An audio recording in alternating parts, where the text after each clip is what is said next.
Alhamdulillah, asyhadu an la ilaha illallah wa asyhadu anna Muhammadan abduhu wa rasuluhu la nabiyya ba'da amma ba'd.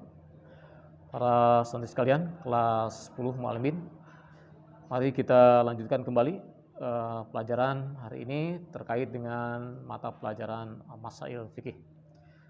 Pelajaran Masail Fikih hari ini kita buka yaitu dalil atau keterangan nomor 6 yang akan kita bahas pada kesempatan ini tentang prinsip perbedaan urusan agama dan dunia. Baik, kita buka di sini hadis nomor 6 di halaman 1, yaitu an Aisyah, dari Aisyah radhiyallahu anha, semoga Allah meridainya, qala Nabi sallallahu, bersabda Nabi sallallahu alaihi wasallam, in kana say'an min amri dunyakum fasa'nikum bihi. Jika sesuatu menyangkut urusan dunia kamu, ya silahkan kamu lebih mengetahui. Wa in kana min umuri dinikum fa ilayya. Tapi kalau menyangkut urusan agama, urusan ibadah, tentu kalian harus merujuk kepadaku, kata Nabi begitu. Jadi kalau urusan dunia, ya silahkan kalian bisa memposisikan diri, ya punya kelebihan, punya keahlian di bidang apa, silakan bisa didalami, bisa dilanjutkan begitu ya, sesuai dengan ya keahlian kalian sendiri. Nah, itu jadi menyangkut urusan dunia. Jadi kita bisa menentukan sendiri di mana posisi kita, di mana kita bisa menempatkan diri, dan di mana kita bisa memberikan manfaat kepada orang lain. Tapi kalau sudah menyangkut masalah agama, menyangkut masalah ibadah, tentu kata Nabi fa ilayya, kalian harus merujuk, harus melihat bagaimana aku mencontohkannya, melakukannya.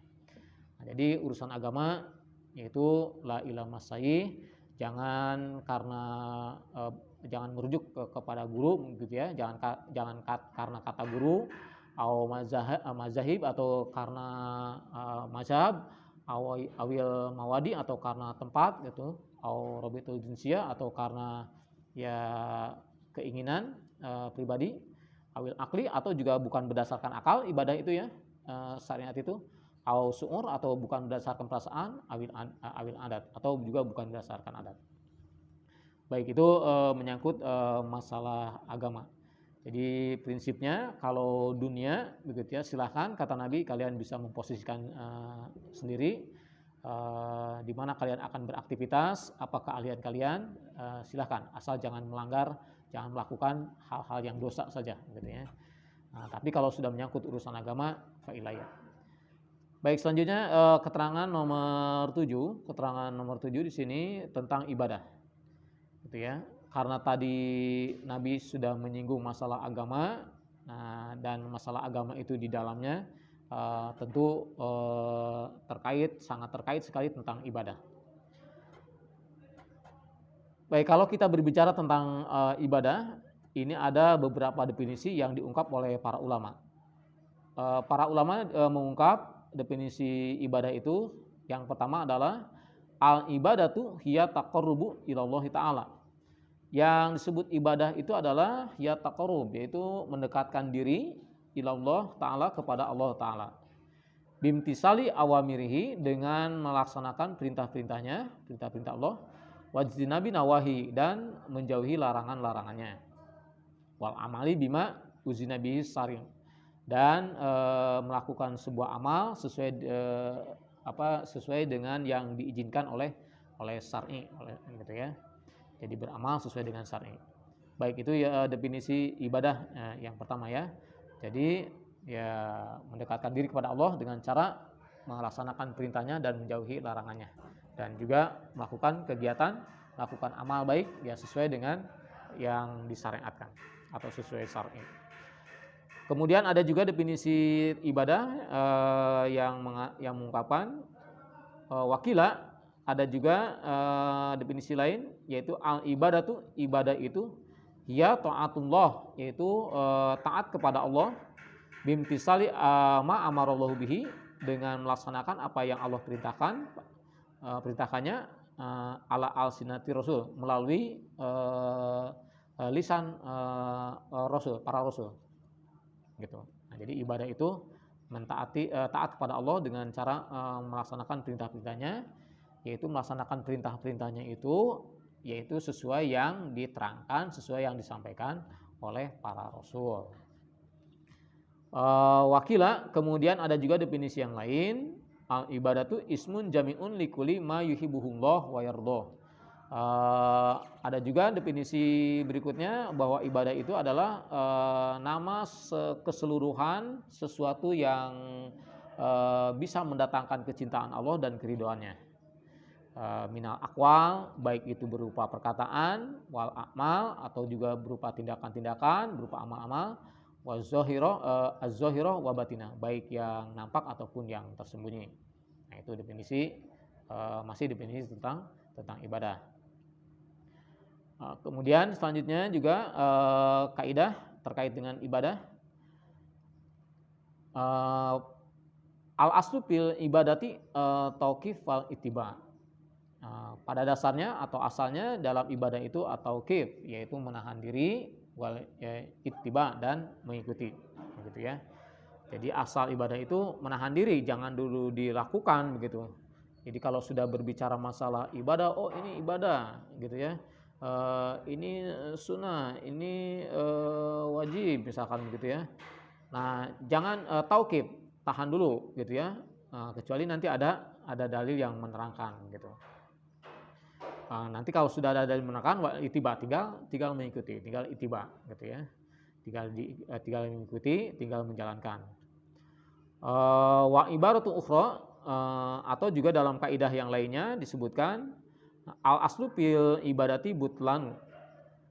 Asal dalam ibadah itu butlan, batal, tertolak. Hatta yakumad dalilu alal umuri, sehingga ada dalil yang menjelaskan, yang memerintahkannya, gitu ya. Jadi asal dalam ibadah itu para ulama memberikan penegasan juga. Jadi asal dalam ibadah itu asalnya butlan. Jadi segala bentuk ibadah itu asalnya tertolak, gitu ya, batal, gitu. Hatta yakuma dalil, sehingga ada dalil alal umri untuk mengerjakannya, gitu ya. Ada keterangan, ada perintah untuk melakukannya. Nah, jadi kalau dalam urusan ibadah begitu, cari dalil yang memerintahkan. Kalau ada dalil yang memerintahkan, lakukan, gitu ya. Gak usah banyak pikir lagi. Kalau emang ada hadisnya, ada ayat Al-Qur'annya yang memerintahkan, yang membolehkan kita untuk mengerjakan, tinggal kerjakan saja, begitu ya. Ya, itu prinsip ibadah, gitu ya. Tapi kalau tidak ada dalilnya, tidak ada keterangannya, gitu ya. Walaupun menurut akal kita, menurut perasaan kita itu bagus, itu baik, tapi kalau tidak ada perintahnya, maka jangan dilakukan, gitu ya. Sebab kalau dilakukan butlan nantinya. Sebagus apapun kalau tidak ada keterangannya, butlan, batal, tertolak. Nah, jangan sampai kita melakukan amalan, gitu ya, udah capek-capek melaksanakan amalan yang menurut kita baik, ternyata ditolak oleh Allah hanya karena setelah dicek tidak ada keterangannya, tidak ada contohnya, tidak dijelaskan oleh Nabi, gitu. Baik, selanjutnya masih tentang terkait dengan masalah ibadah, juga masalah adat ya. Nah, tadi masalah ibadah. Kemudian al aslu fil adati al afu. Adapun dalam urusan adat, urusan dunia ya, al afu itu dimaafkan, itu boleh-boleh saja. Wabi ibaratin ukhra, dan menurut pendapat yang lain ataupun definisi yang lainnya atau kaidah yang lainnya, al aslu fil uqud wal muamalah asihah. Jadi pada dasarnya dalam urusan akad, urusan muamalah, ya urusan dunia, gitu ya, asihah, ya sah-sah saja, boleh-boleh saja. Hatta yakumad dalilu alal butlan wa tahrim, sehingga ada dalil yang membatalkan atau yang mengharamkan, gitu. Nah, jadi bedanya begini antara ibadah dengan adatnya atau urusan dunia, gitu. Kalau ibadah itu cari dalil yang memerintahkan, begitu ya. Cari dalil yang memerintahkan. Kalau tidak ada dalil yang memerintahkan, maka jangan dilakukan. Nah, itu kalau menyangkut urusan ibadah.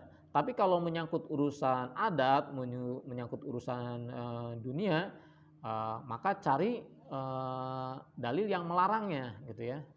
Nah, kalau tidak ada dalil yang melarang, ya silahkan, berarti boleh untuk dilakukan. Itu urusan adat, urusan dunia. Nah, jadi demikian ya. Baik, selanjutnya al aslu fil ibadati ghairu maqulil makna. Asal dalam ibadah itu mula-mulanya ghairu maqulil makna, tidak masuk akal.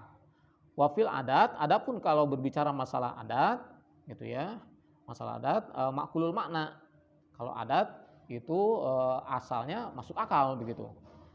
Nah, jadi kalau ibadah itu asal mulanya tidak masuk akal gitu. Seperti sholat maghrib 3 rakaat. Nah, kenapa 3 rakaat begitu ya? Sholat isya 4 rakaat. Kenapa 4 rakaat? Nah, itu ibadah. Jadi ibadah itu asalnya pertamanya tidak masuk akal. Nah, kenapa? Ya karena memang ibadah itu bukan akal yang menjadi dasar, tapi dalil. Nah, karena ada dalil yang menerangkan gitu, sholat maghrib 3 rakaat, sholat isya 4 rakaat, ya udah tinggal jalankan begitu. Nah, adapun urusan adat, terkait dengan adat ini harus masuk akal permulaannya itu ya. Kalau adat itu ya ya seperti kita merasakan lapar gitu ya, merasakan capek gitu. Ya, kenapa lapar? Ya karena memang belum makan gitu ya. Kenapa lari? Ya karena ya ketakutan, ada yang ngejar misalkan gitu ya. Nah, kemudian kenapa menangis? Nah, karena sedih misalkan gitu. Baik itu adat ya gitu ya. Kalau adat jadi asalnya ya masuk akal. Baik, terakhir ini ada penegasan dari sahabat Ali bin Abi Thalib.